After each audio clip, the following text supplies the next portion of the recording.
So we went from Earth from space, now we have space from Earth. Good evening, my name is Bob Riddle. I'm the non-musician part of the group, and if you heard me singing, you'd understand why pretty quickly. I'd like to talk a little bit about what we see in the sky in the winter, talk a little bit about our solar system, and kind of guide you through our program tonight. If you're out in the evening sometime during February, March, during our winter months, you may or may not see the Milky Way like we show in here. This is a pretty dark sky setting, and typically in the metropolitan area like we live in, we wouldn't see the Milky Way. But what you can see are some very bright stars, some of the constellations of the winter sky. Actually, there's 3 seasons worth of constellations shown right now. But I'm going to start with what most people recognize in the winter, which is the constellation Orion. And usually people will find these 3 stars, a little diagonal line of 3 stars, that's the belt of Orion, and maybe work their way around the rest of the pattern. Basically look for a rectangle, and the top of the rectangle is right there, alongside the bottom and the other side of the rectangle, 3 belt stars in the middle. This is a red supergiant star called Betelgeuse, or Betelgeuse, and it's the right shoulder of Orion. There's his head. This star marks his left shoulder, come down his waist, and then to a blue giant star called Rigel, one of his legs and his other leg right here. If you've got binoculars and you want to use binoculars, this is a particularly nice area to look at. Right below the belt of Orion, what looks like a group of stars is actually a much larger group of stars. It's a nebula called the Orion Nebula, and within that cloud of dust and gas, stars are forming. Just barely visible to the naked eye, and certainly visible as a little fuzzy patch of light through binoculars. And so here's Orion, and Orion can serve as sort of the centerpiece for the winter sky. And actually, if you're a scout and you're looking for an achievement award in astronomy, one of the things that they typically have to do is learn to identify constellations. In some achievement awards, it requires 6 constellations. If you can find Orion, you're on your way to finding 6 constellations. In this part of the sky, there's a pattern called the winter hexagon.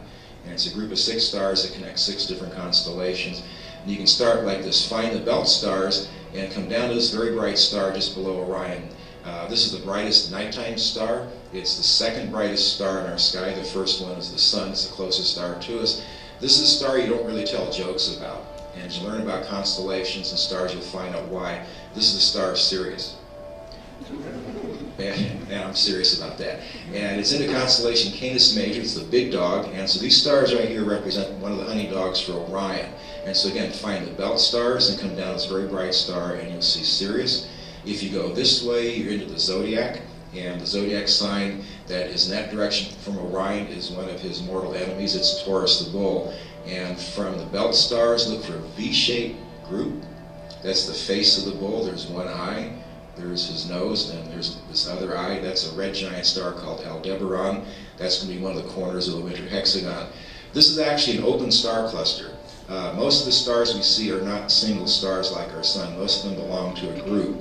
And often you can find groups of stars that are sort of bound together by their mutual gravity, and they're called open clusters. And this is a good example of a very wide open cluster. A more commonly known one are the stars of the Pleiades. Sometimes people know these as the 7 sisters. And that's a really pretty open cluster of stars. Again, if you got binoculars and you look at that, you're going to see more than the 7 sisters, actually several hundred stars in that cluster. So from Orion, you go up this way and find Taurus the bull and the star Aldebaran. So those 2 of the corners of the hexagon. Come back to Sirius.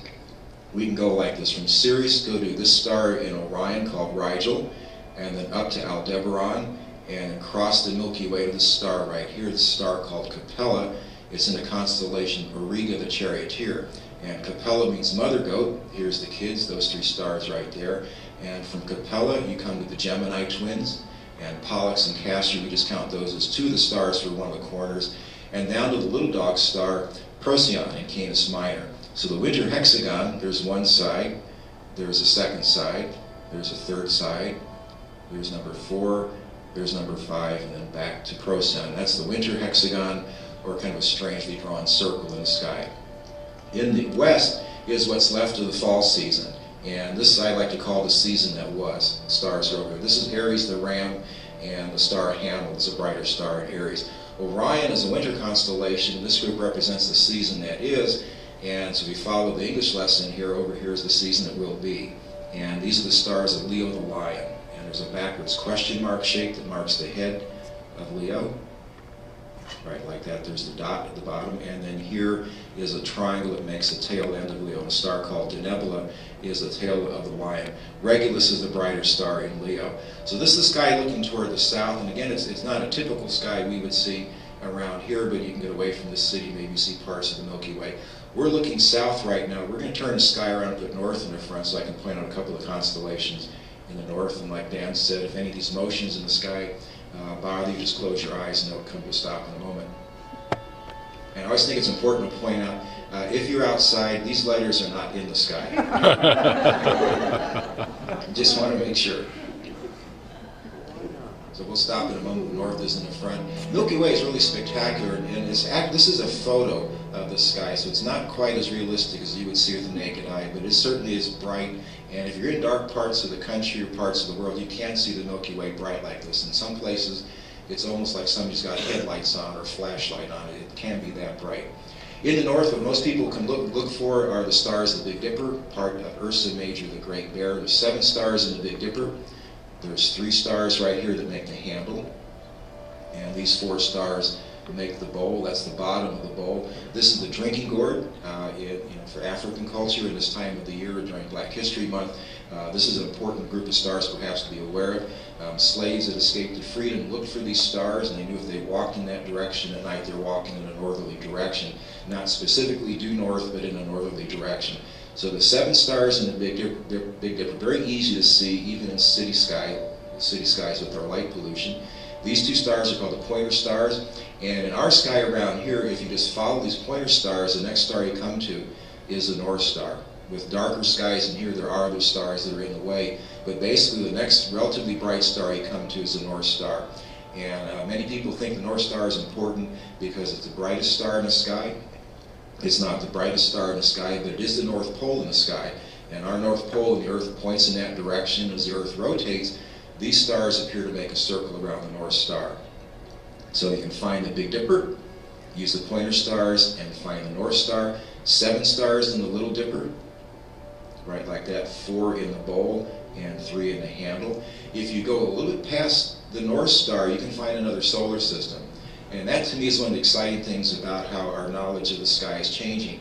Not only can you look at stars and realize that you're looking at double stars, maybe multiple star system, something unique about that star. Some of these stars, in fact quite a few, have planets around them. And if you go back to the pointer stars, come down to the North Star, go a little bit further, this star right here is called Gamma Cephei. It's the star in Cepheus the King, the constellation Cepheus the King, and it has 1 planet around it. The planet's about twice the size of Jupiter. It's located about twice the distance from its star as we are from the sun. And so again, that is one of the solar systems that we found. And Cepheus is the king in mythology. He's married to a queen called Cassiopeia. They've got a daughter named Andromeda. If any of those names ring a bell, you've probably seen Clash of the Titans recently. It's a very popular story from mythology, and it's been in several movies. Cassiopeia is right here, right inside the Milky Way, a really pretty area to look at. So that's kind of a quick look at the sky. We're going to shift a little bit and show you some pictures of our solar system and talk about some of the things that are going on in the solar system, some new information about our solar system. We have a solar system that is maybe not like you remember from school. There are 8 planets in the solar system now. There are 51 dwarf planets that we know about. There are at least 170 moons orbiting planets and dwarf planets, and thousands of things called small solar system bodies.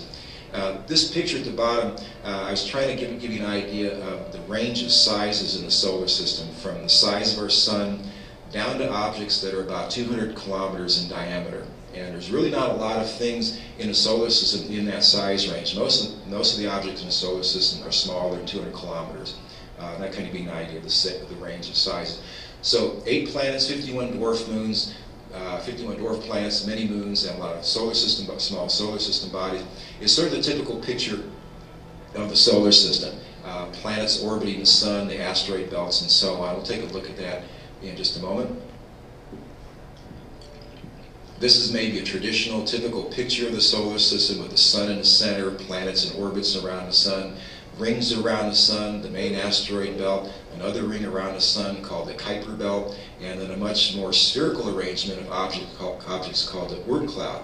And this is where many of the long period comets come from, comets that have orbital periods of a couple thousand years, for example, comets that are literally a once-in-a-lifetime object to see.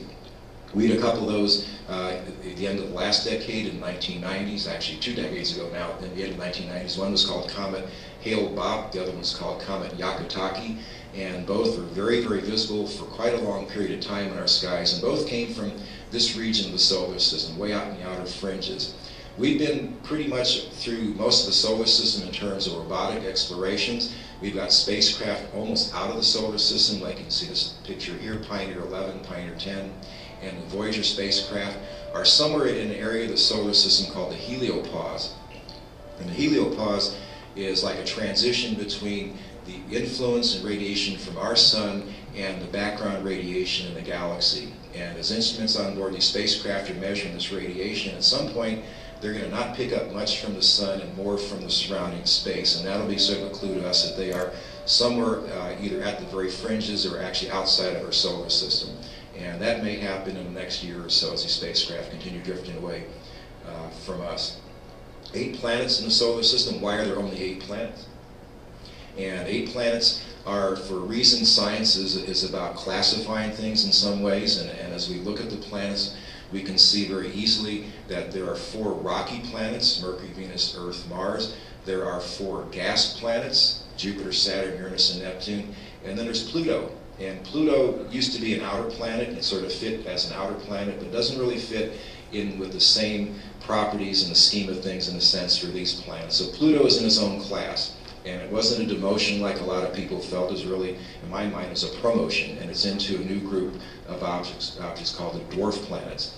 And so 8 planets grouped and kind of spaced the way they are in the solar system, close together with the rocky planets and more spaced out as we get to the outer planets.